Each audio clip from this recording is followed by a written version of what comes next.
Welcome to Roll Call, a 126th Air Refueling Wing podcast of the Illinois Air National Guard at Scott Air Force Base.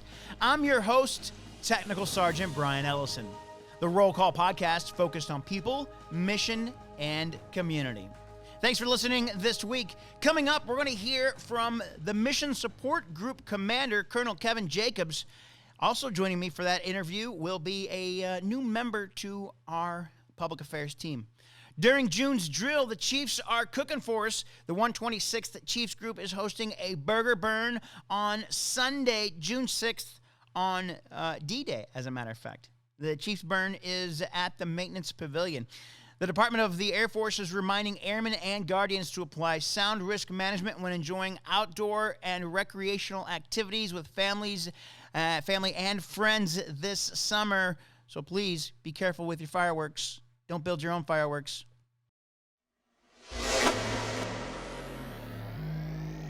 Hi, my name's Senior Airman Gregory Goder. I'm part of the 126 Comptroller flight, and I'm a financial manager here. My day-to-day job would be, I'm an accounting technician basically, so I'm in charge of all the squadron's purchases, and I make sure they hit the books correctly. What I like most about being in the 126 is I'm an AGR out here, so I work out here full-time. With that, I get a bunch of opportunities. Traveling is probably my favorite opportunity. I've been to a bunch of cool places like Washington State, which was the first time I've ever been there. I also play on the base softball team, so I get to travel with them quite a bit as well. I joined the Air National Guard because after college, I had a couple jobs I didn't really like, and I wanted to have an impactful career and make a difference on my community. I chose the 126 because I could pretty much stay around all my friends and family and still be part of the Air National Guard. I joined the Comptroller flight because my bachelor's in business management, and it kind of just fell hand in hand with working with finances. One huge benefit I've been taking advantage of is my full-time employment as an AGR. As an AGR, I get active duty pay, benefits, and everything that goes along with being active duty, but I get to stay home.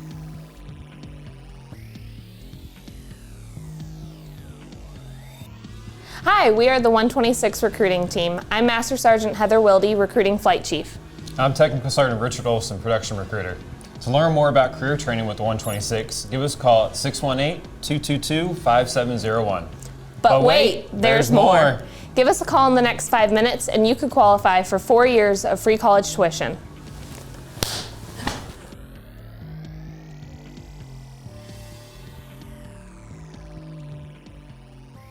Joining us on Roll Call for the first time as co-host, Staff Sergeant Ariana Freeman. Hi.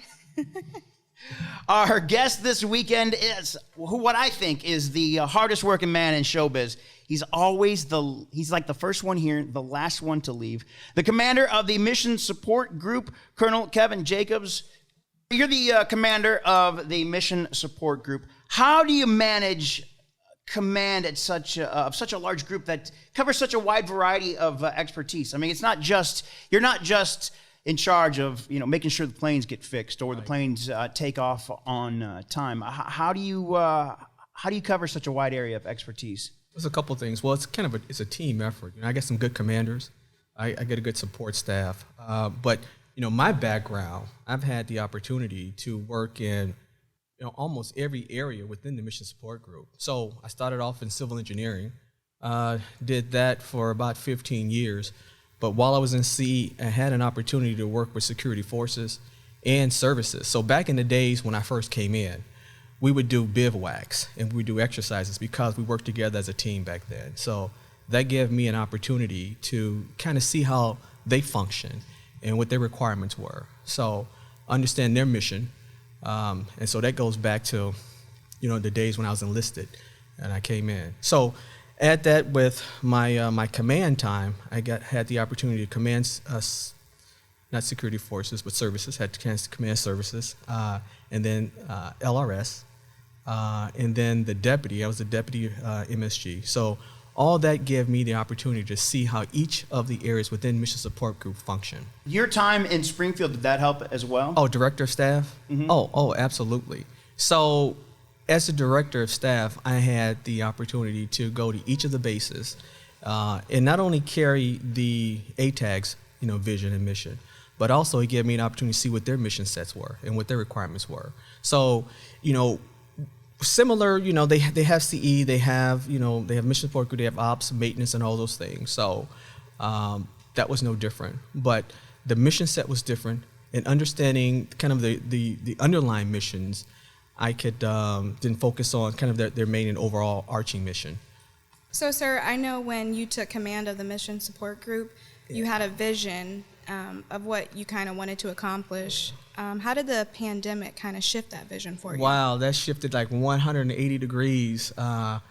So, yeah, the vision, my vision was to put more innovation into the group, to increase our readiness, which is pretty standard. You want to make sure that you're always ready for the mission. But the pandemic, when that hit, that kind of curtailed all of that. And my mission, my number one mission, became to make sure that the men and women in the group were safe. Just to make sure they were safe and they felt comfortable coming to work every day when we finally started to come back to work. Being an operational wing, there was no time off because we still had mission to do. So dividing our group up into teams, this team comes in on this day and team B comes in on this day. Give the team or the men and women a chance to feel safe coming back to work. I must add too that I found out how many people were really, I won't say health conscious, but really sanitation crazy, I should say. Cleaning everything and dusting off everything, cleaning everything. So found out a lot of people in each of the squadrons were really sanitation conscious.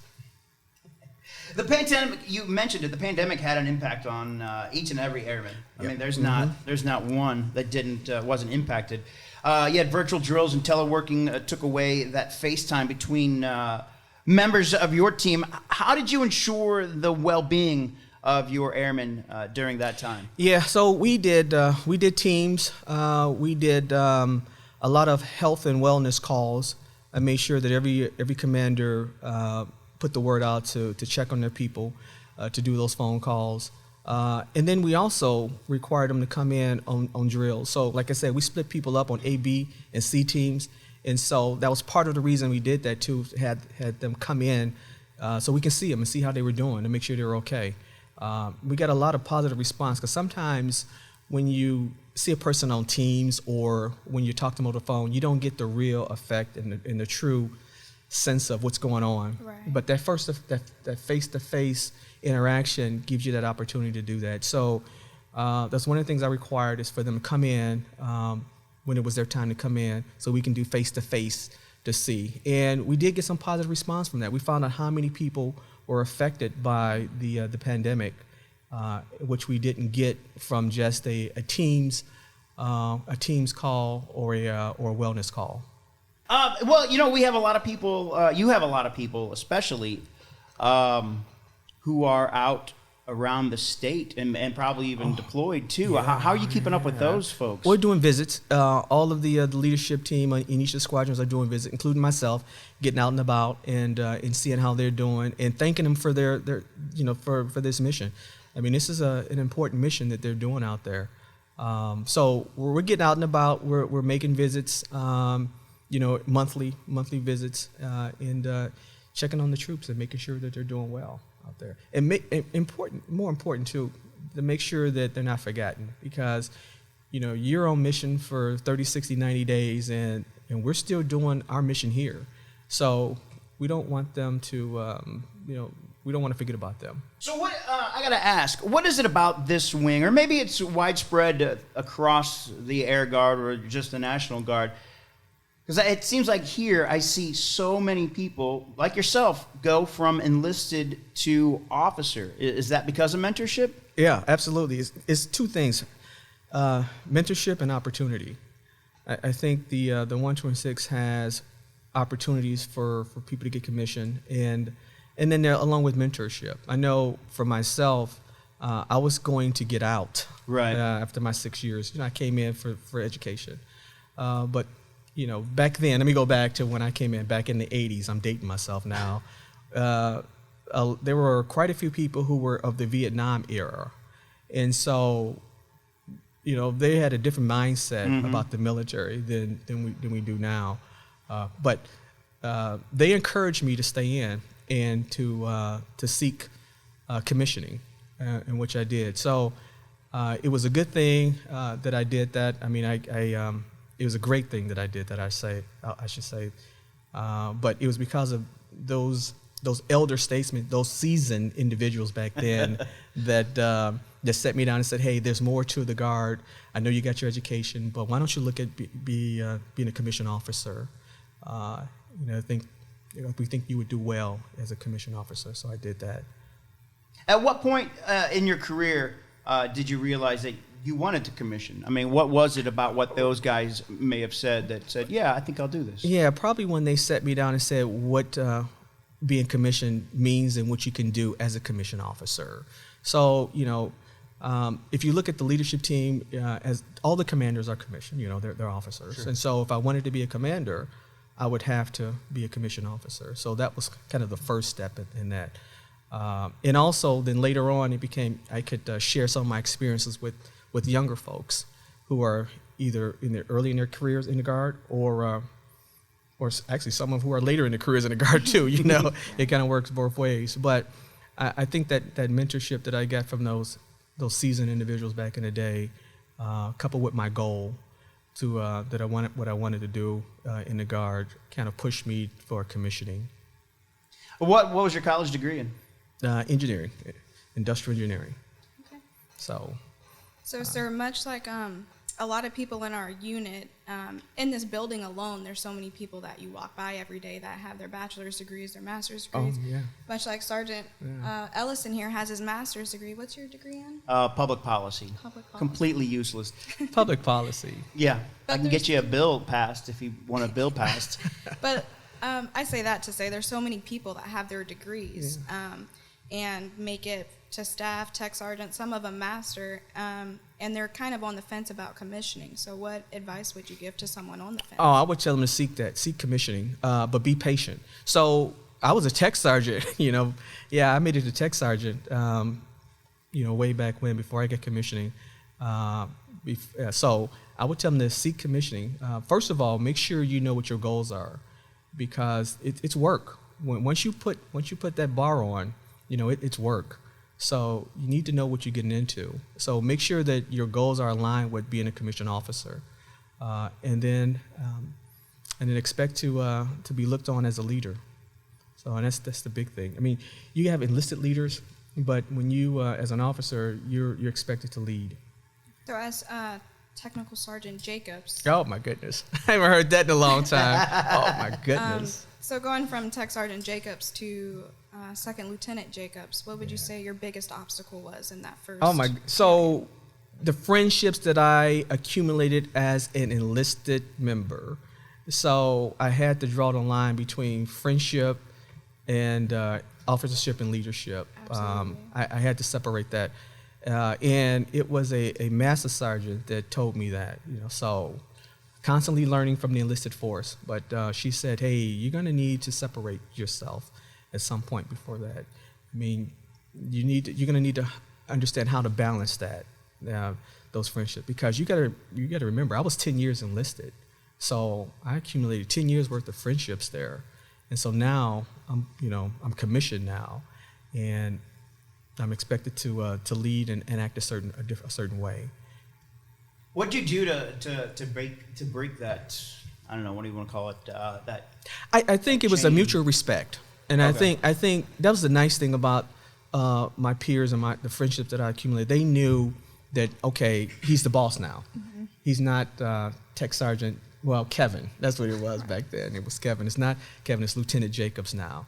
And immediately, I think once that happened and that they understood that, I think it, things just kind of flowed from there. But that was the big thing. It was a mutual respect of my position and their position, And once we understood that, and once we got past that, I think things seemed to flow.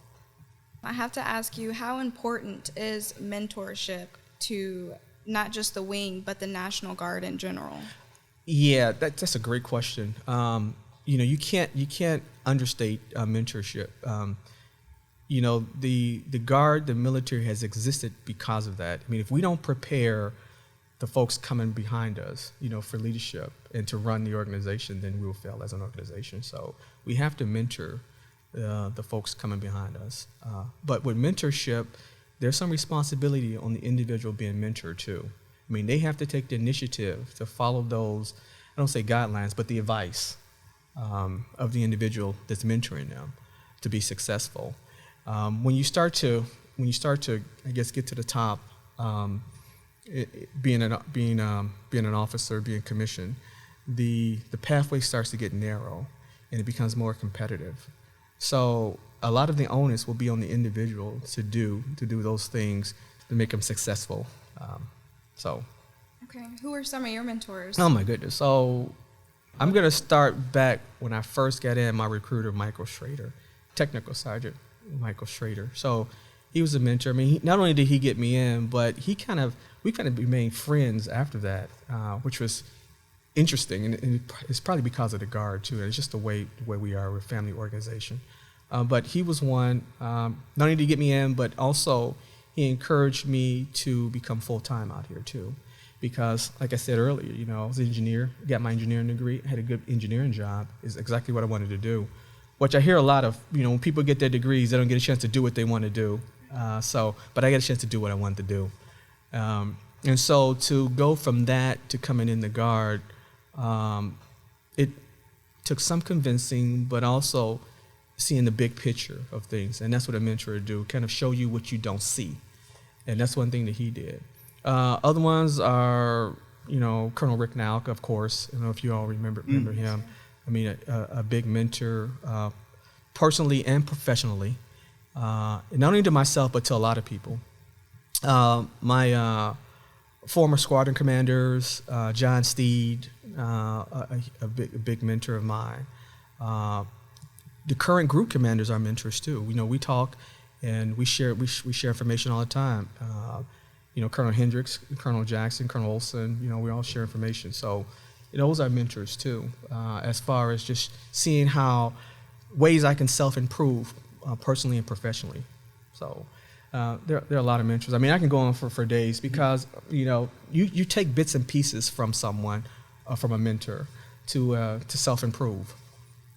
How important is, I think we touched on it, but how important is having a mentor and what happens, what can happen if you don't have a mentor? I think you become stagnant in your career. You'll become stagnant, personally and professionally, if you don't have someone to kind of advise and guide and share that experience with you. So that's what will happen. I think you just kind of become stagnant, and because of that, you become disinterested.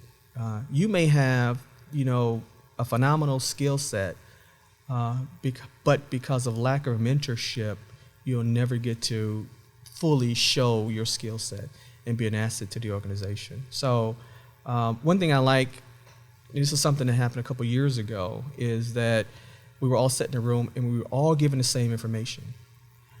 So that was great because now we all had the same opportunity to enhance our career. Okay. What was that? What was that information? Or it was about PME, professional education. Mm-hmm. It was about your civilian education, what you need to do. It was also encouraging us to step out of our comfort zone and do some short tours to build your skill set. So those are some of the things that were mentioned in that meeting, and they're still mentioned today. And I when I mentor someone, I give them the same information. Is that in order to kind of enhance your toolbox, I should say, you need to get out of your comfort zone. You need to seek other opportunities outside the wing to build your skill set, and also increase your networking pool. So I think that was good information that I got, and that's information that I pass on when I sit down and mentor troops. All right.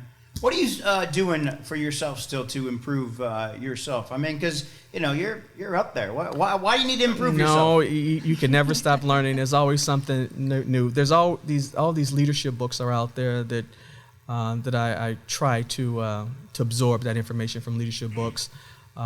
So that's one thing I do, and also talking. You'll be surprised, enlisted and officer, how many people read leadership books and follow different leadership principles. And so a great way of doing that, and that I didn't realize until I started doing, when you're interviewing somebody, whether it's for a position or like you guys are interviewing me right now. So you're finding out, what I do, and you can take some of those things and add those to your toolbox. So that's one way that I find out, self-improvement. Okay, so I know from a lot of our younger airmen who are traditional, who aren't out here full time, a lot of them do their first contract and get out because, they say it wasn't what they thought it would be, or, they're just not getting that experience that they wanted to. And I think a lot of that comes from maybe not having mentors. So how can a traditional airman who's not out here full time basically get a military mentor? I think that falls on leadership. I think we need to do a better job of mentoring not only certain individuals. You kind of picking from the litter, but I think we need to do it. We need to offer everyone the same opportunity, and that's something that Colonel Jackson has done. Since he's taken over, is he's instituted a mentorship program.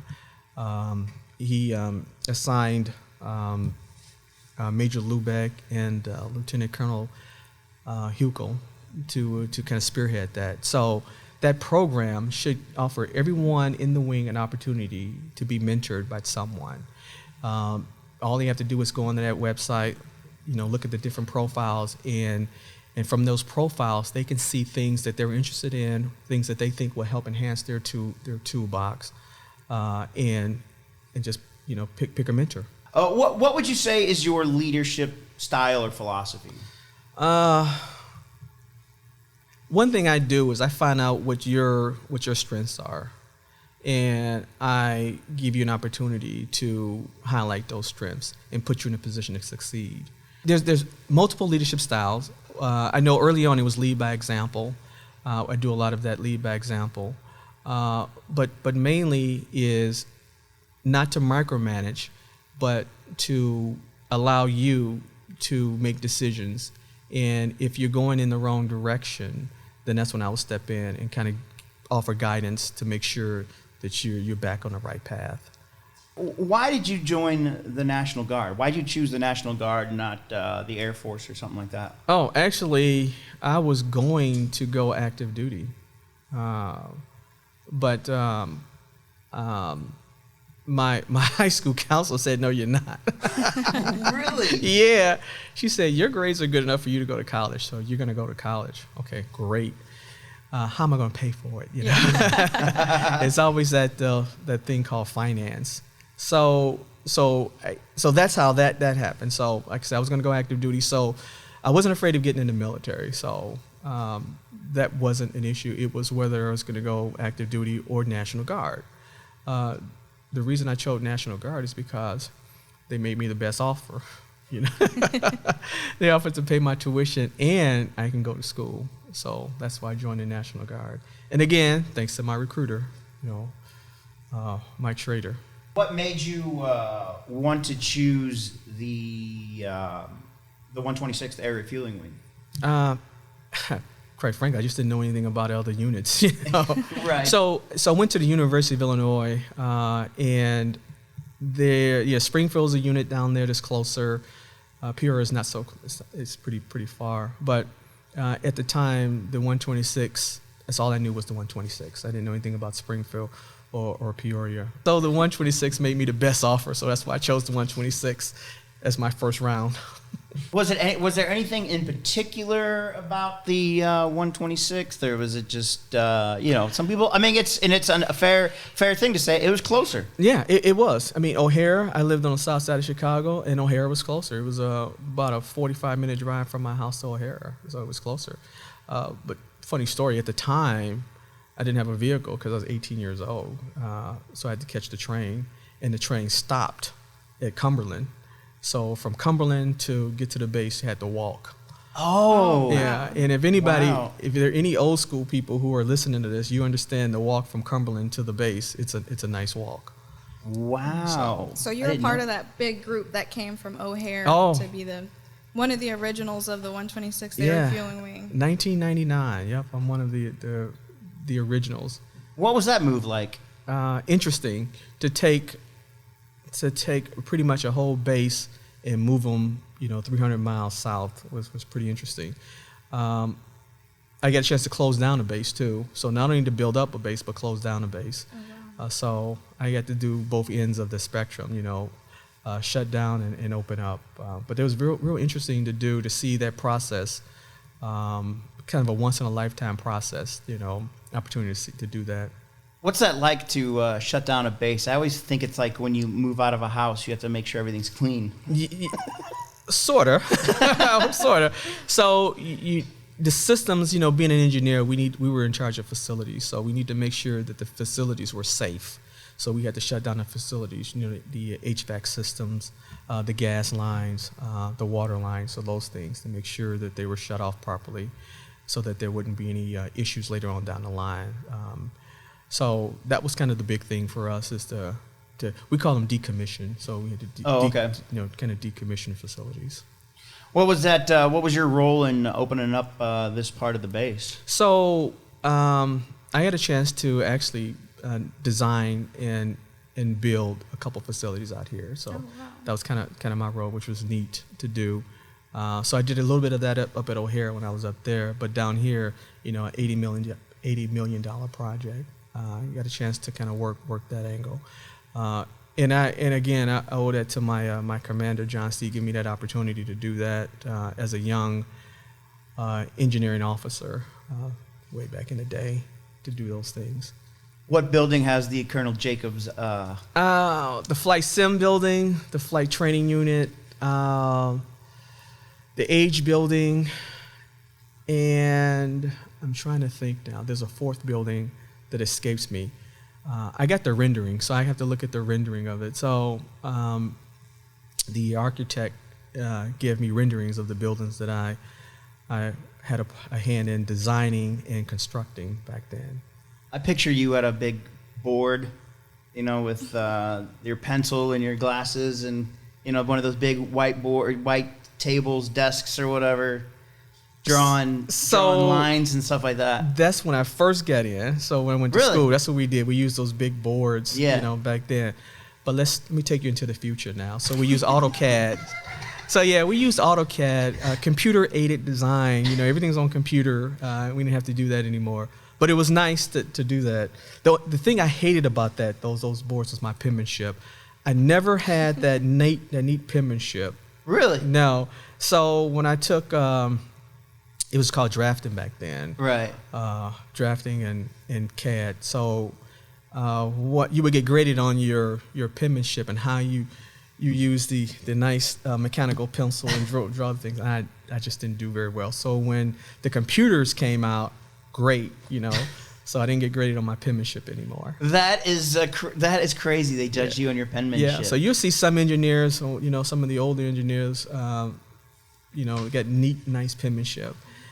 And then there's those like me who don't have that nice penmanship. And they probably still prefer to draft. Yeah, they do. Do you use I know this is. Did you use a slide ruler? Gosh, I'm not that old. I know, but it seems like there's engineers out there that still use slide rulers and stuff like that. My first calculator was a TI. It was a Texas Instrument. It wasn't a 32.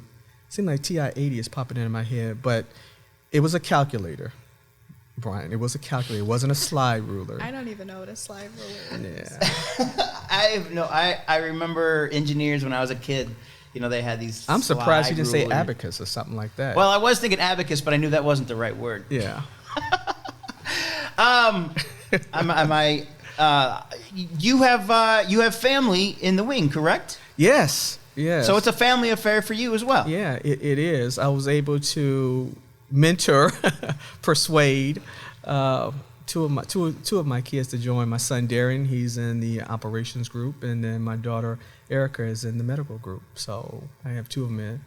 My third child decided not to join, but 2 out of 3 isn't bad, I would say. Not bad at all. And they enjoy their careers. I know my son did his second enlistment, and my daughter's still on her first. What does your son do over in Ops Group? He is a personnelist, and my daughter is going to school to be a med tech. Wow.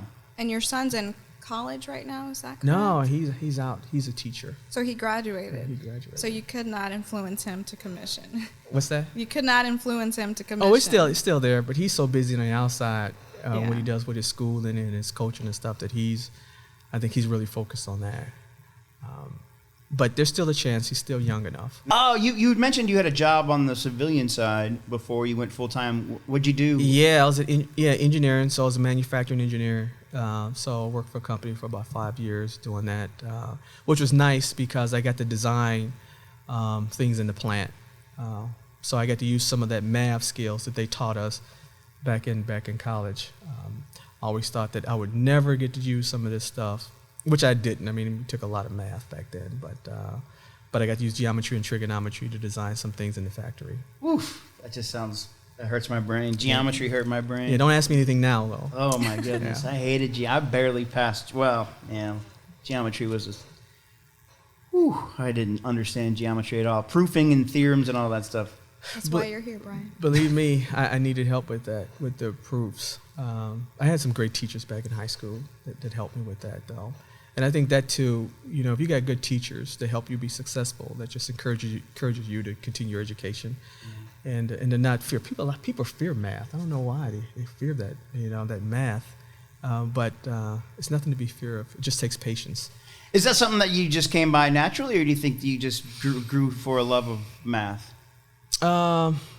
It's probably a little bit of both. Let me just be clear. I don't love math. It's kind of an ends to a means. I need to know math for my degree.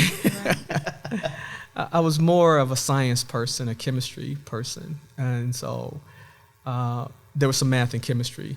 Oh yeah, sure. Yeah. So it was more the science aspect that kind of drove me in the engineering, and math was kind of, okay, you need to know how to do math. Okay, got it.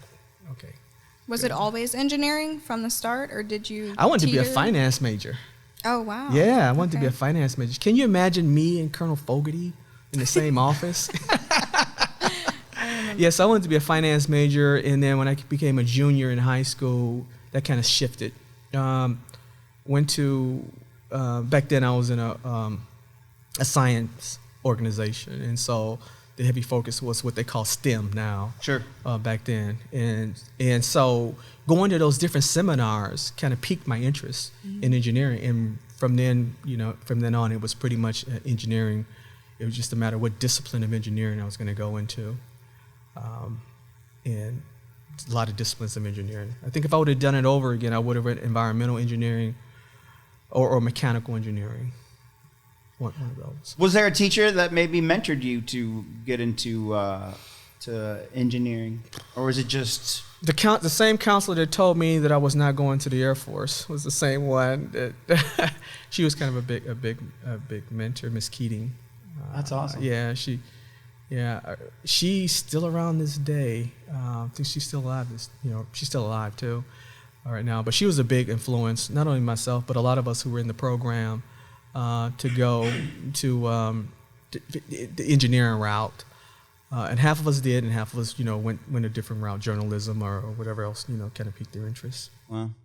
So over the UTA weekends, we like to do a little segment called #AskAnAirman. So for our UTA weekend, we asked some of our airmen, if you could title your life after a show or movie, what would it be and why?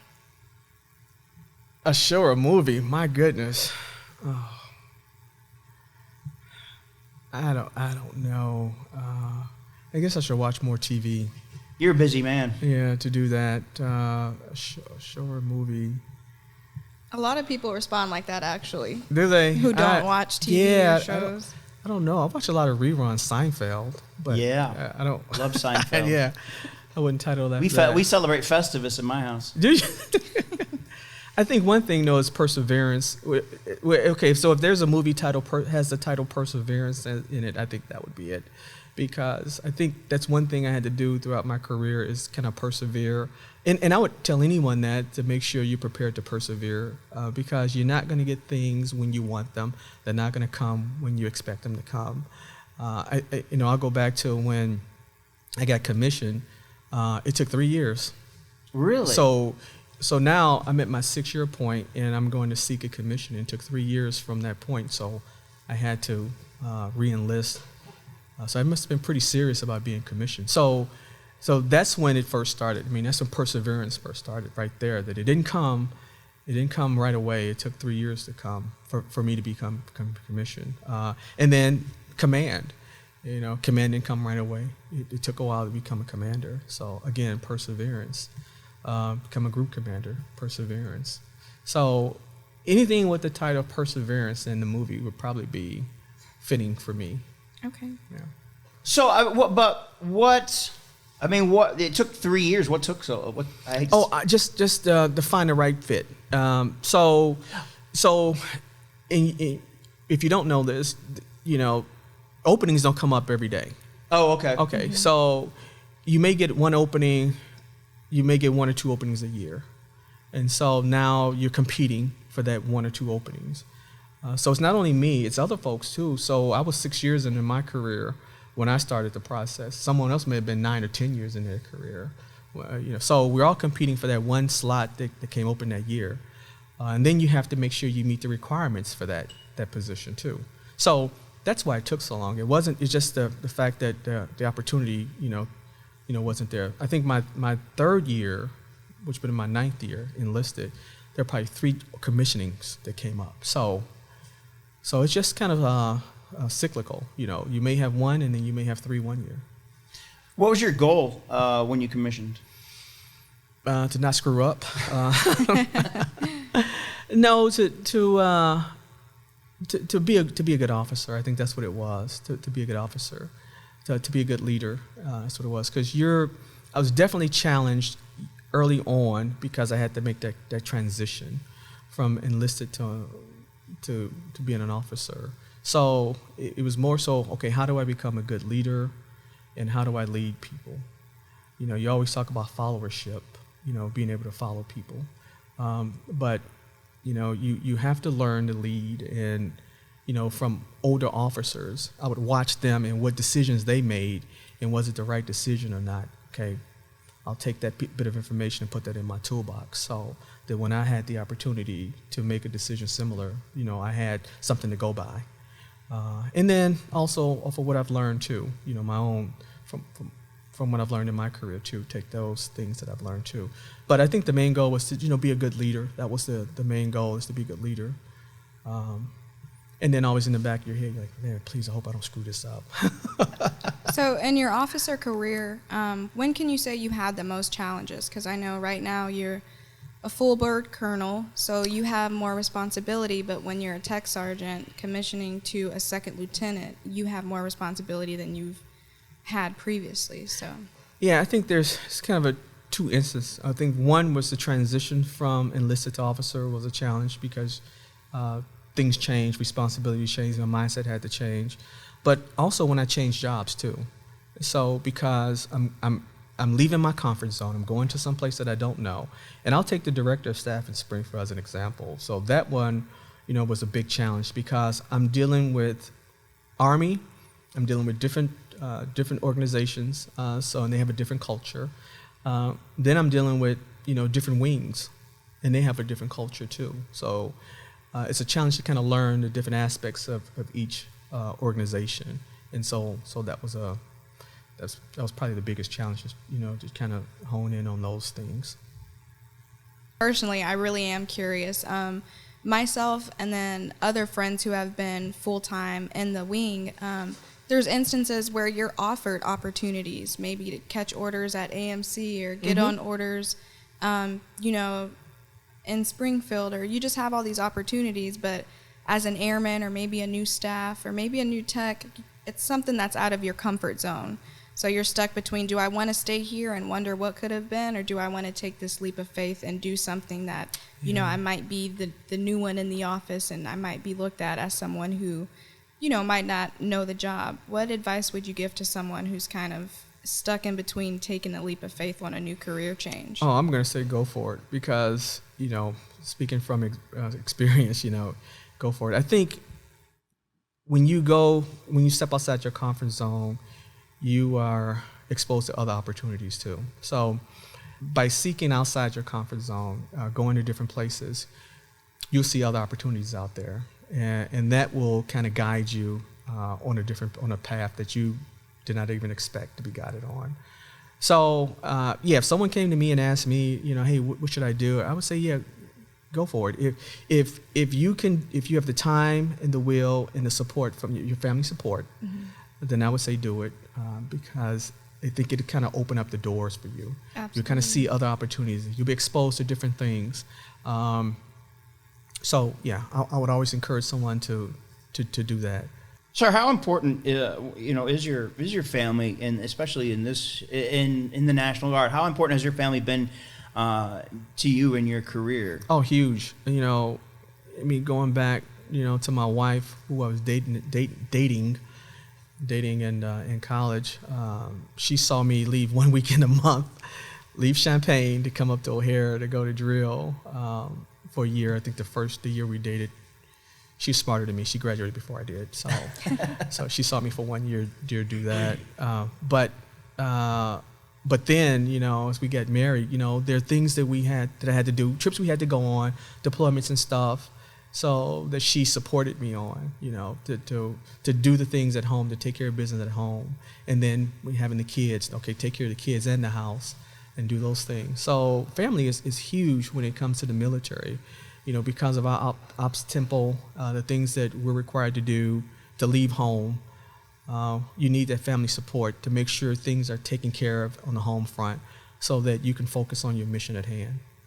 Yeah. How important is the mission support group to the state's mission of ensuring people are safe, they're quarantined, they're tested now that they're vaccinated? Yeah, so not only the mission support group is ensuring that, but we got other folks in the group who are doing the same thing. So it's kind of a wing effort to make sure that the state is safe and secure, and try to. I don't think we'll ever be COVID free, but to try to lead us on that path to make sure that we're meeting the goals of the TAG and the other leaders of the state. So it's kind of a team effort. Mission support group, maintenance, ops, medical, to ensure that we're doing meeting the goals of the state leadership. How hectic was it in January, especially end of December, beginning of January, when the vaccines started to roll out? We have January 6th, and then you guys are pushed into duty, or we're pushed into duty maybe quicker than we were expecting. Well, not only that, during that time period, we also had the president's inauguration we were dealing with. We sent teams to support that. We're sending teams to start up the vaccination mission. So it was pretty hectic, just trying to find the right people to fill the mission. Fortunately, on some instances, we had a lot of volunteers to do that. The students who were not in school, that helped that they weren't in school, that we had that pool to pick from. But it got pretty hectic on the beginning, just trying to find the right people at the right timing to go, because we had the vaccination mission, we had the inauguration mission, and I'm sure there was a third mission we had in there that escapes me at this time. But we had a couple missions going on at the beginning of the year that we had to find airmen to support. And you had folks deployed too. Yeah, huge. Yeah, we had quite a few people deployed on a 6-month deployment that were still deployed at the time. And even when those folks came back, they had they weren't readily available because they had their ROM that they had to do. What when it's time to activate somebody or call somebody up and put them on orders, what is your thought process about calling those people up? You know, what do you have to? What's your like? What do you have to think about as a commander? To make sure that we explain what the mission is. I think that's the first thing, is that we need you, and what the mission is that we need you for, and to kind of give them as much information as possible, so that they know, okay, how long they're going to be on mission, what the mission is, and then that way they could, going back to the family aspect, is to kind of get their affairs in order, because they know how long they're going to be gone and what they're going to be doing and where they're going to be, where the mission is at. So that's kind of the first thing that I'm looking at, is to try to give them as much information as possible, so that they can get their affairs in order, and then put together that team to accomplish the mission. All right, sir. So you mentioned it. You're from the South Side. South Side of Chicago. White Sox? Cubs. Oh, come on, sir. Yeah. I can't believe this is just nuts. So going back to elementary school, this whole interview is taking me way back, But going back to elementary school, we used to get free tickets to the game if we had perfect attendance, and so Wrigley Field offered those tickets. So I used to get free tickets because I had perfect attendance sometimes, and so that's where the love of the Cubs, it kind of originated, is with the freebie, The White Sox missed their chance. They sure did. I think the White Sox had tickets too, but I think that came later. So I got hooked on the Cubs, back then. Man. So I've been a Cubs fan ever since. I've been a White Sox fan since the 80s. I'm from here, but, we're so baseball-centric and baseball silly. We decided, my friends and I, we had to have an American League team. Okay. So my favorite... Cut that out. Oh, that's funny. My favorite city outside of St. Louis is Chicago, so I just naturally went with the White Sox. So that makes sense too. So on the football side, I'm a Chicago Bears fan, of course, but a secondary team is the Pittsburgh Steelers, which is an AFC team. So yeah, I can follow that same logic in the same way. So when it comes to football, I got a NFC team, which is the Chicago Bears, and an AFC team, which is the Pittsburgh Steelers. So you mentioned you're from the South Side, so I'm assuming your family's from the South Side as well. Yes. Do they know that you're a Cubs fan? Yes, they do.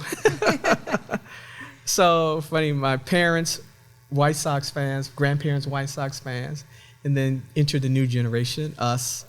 And I know my brother. I got 4 brothers, so I know. Yeah, a couple of them know that I'm a Cubs fan because I got the Cubs hat and stuff, and I had the Cubs pennant in the bedroom back in growing up. I think my parents knew, my family knew that I was a Cubs fan. Okay. Yeah, and so they didn't give me a hard time about it. No. It's just Sergeant Ellison that's giving you a hard Yeah, time. Man, that's it's right. just all these Cubs fans around here. And I think too, because he's a Cubs fan, but he's a Chicago Bears fan, so we give him a pass on being a Cubs fan. Right. I think that's what it was. You're a Bears fan, okay, thumbs up there. But I did watch the White Sox games because they were on Channel 32 WFLD. I think that was the station back in Chicago. So I would watch the White Sox games. Carlton Fisk, I think he was a catcher. Harold Baines. Yeah. Then the big hurt came. Yeah, he was later on. Black Jack McDowell, pitcher in the 90s. But Ozzie Guillen. Yep. Yes, sir. Yep. So I know some of the White Sox players. Yeah. I watched some of the games, but luckily we didn't have interleague play back then. So that's ruined baseball. Yeah, I can root for the White Sox and the Cubs, but now when they play each other, it's always Cubs. And it seems like the White Sox gets the better of the Cubs when they play each other. Thank goodness. Yeah, it's unfortunate for me. So I don't start watching the games anyway till about the 7th inning. That's when it starts to get real good and interesting. Yeah, I did last night for the Cardinals. Lost to the White Sox in that one.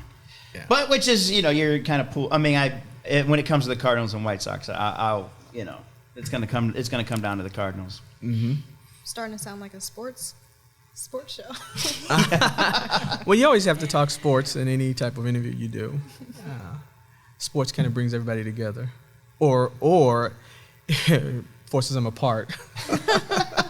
Yeah. I hope not. Sir, you said you had 4 brothers? Yeah, I do. 4 brothers. Are you the only one in the military? Yes. Okay. Yes, I am. Were you following in anyone's No, footsteps? no, Oh, absolutely okay. not. It was a decision I made on my own, and it's funny because when I did this, I turned 18, so I can kind of do what I want to do, so to say. So I went and told my parents, yeah, guess what? Oh. I joined the National Guard. You did what?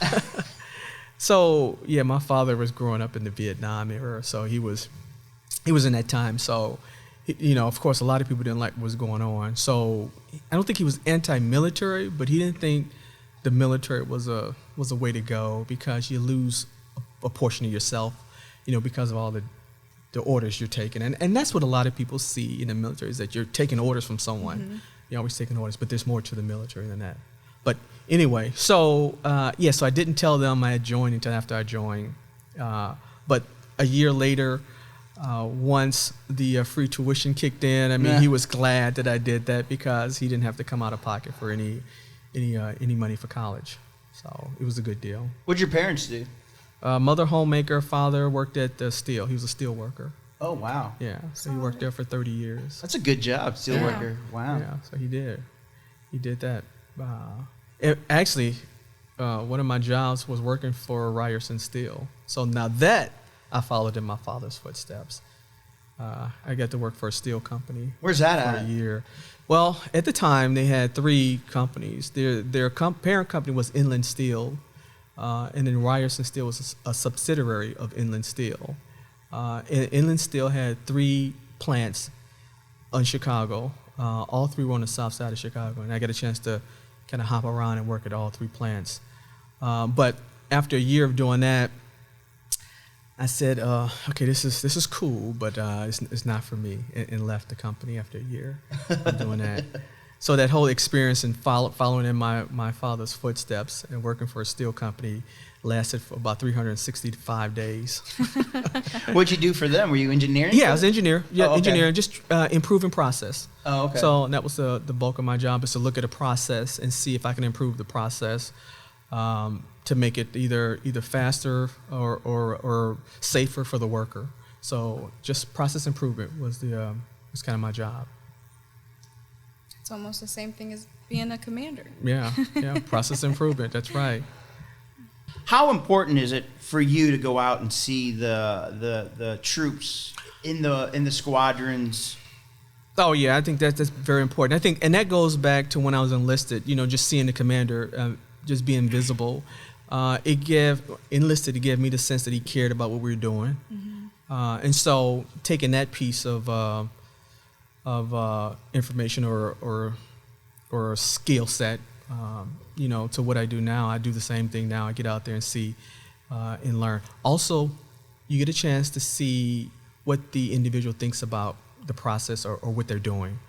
You may think that you have the best method to building. So let's go to construction. Since that's what my background is in engineering. So you may think you have the best method of building this room or constructing this wall, but the actual worker who's doing it may have a better way. So getting out in the field, talking to the people who are actually doing the work, gives you that opportunity to interact with them and see what they're thinking and see how it's going for them, and also see if there's a way you can make what they're doing, their environment better for them, the work environment better. How do you know? I've always wanted to ask this of a commander, because I've been, I was a private, in the Army and all that stuff. How do you know if the airman or the troop is being truthful? Because you're like, oh yeah, how's it going? Oh yeah, it's great, sir. And do you just have to go by what they say, right? I mean, I don't know. No, you actually, you look at the sweat glands. They have these little areas where if they're No, that's probably a tough one. But I think if you know your airmen, you know if they're being truthful. And let me take that back. If you know your airmen will be truthful with you. So that's part of getting out and interacting with your airmen. Through interaction with your airmen, I think they have that sense of trust. And I mentioned this early on in the interview. A mutual respect of trust. And so the more you interact with your airmen, the more they feel they can come to you and be honest with you about something. And that's what you want. So getting out in the field, like you said, getting out there, interacting with your airmen, and when you ask the tough question, you get the answer. All right. Well, thank you, sir, for joining us. That's Colonel Kevin Jacobs, what I call the hardest working man in show business. He is the last one here. He's the last one to leave and the first one here. At least it feels like it. Or maybe I'm just always late. Colonel Kevin Jacobs, the commander of the Mission Support Group. Thank you for joining us, sir. Thank you. My pleasure. And I want to thank my first-time co-host, Staff Sergeant Ariana Freeman, new to the public affairs. Just came over from MSG. Yep. Great job. Thank you, sir. Great job. With your look around the Air Force, I'm Technical Sergeant Chandracia Mitchell. Airmen from the 31st Fighter Wing at Aviano Air Base, Italy, kicked off Astronaut 2021, a joint multinational exercise operating out of multiple locations throughout Europe. Albania, Croatia, Greece, Italy, and Slovenia partner with U.S. forces during the exercise for combined missile defense training. The goal is to enhance command and control integration, coordination, and interoperability of air, land, and sea capabilities while strengthening U.S. and allied deterrence efforts in the European theater. Beginning this year, officers from the rank of captain to lieutenant colonel who meet certain criteria will have the option to request exclusion from promotion. Eligible officers may opt out so they're able to continue their education, complete a broadening assignment, or another assignment of significant value to the Air Force. Before this option, it was mandatory for officers to compete during their promotion window, even if they were missing key developmental assignments for their career progression, damaging their chances for advancement. Lieutenant General Brian Kelly, Deputy Chief of Staff of Manpower, Personnel, and Services says, without this new authority, the Air Force risks losing talented airmen with critical skills who may have chosen or were directed to take atypical career paths. The Air Force has selected candidate locations to base the new KC-46A Pegasus. A total of 12 KC-46As will replace Air Force Reserve Command KC-135 Stratotankers with 24 active duty aircraft slated for the update. Candidate locations range from California to Indiana to New York State, among others. The KC-46A brings more advanced capabilities than its predecessor, including worldwide navigation and communication, improved force protection, multi-point air refueling, and airlift capability on the entire main deck floor. Final basing locations are expected to be announced later this year. And that's your look around the Air Force. You can find all of our links on Linktree, linktr.ee/126ARW. If you're watching on Facebook or YouTube, you can also download this on your favorite podcast app. If you want to pass along some information, you can email us. You got an event going on, what have you. Email us, rollcall126.arw.pa.mm.org@us.af.mil. Don't forget, this weekend is the Chiefs Burger Burn at the Maintenance Pavilion. That's this Sunday, June 6th. Thanks for listening to Roll Call, a 126th Air Refueling Wing podcast focused on people, mission, and community. I'm Tech Sergeant Brian Ellison.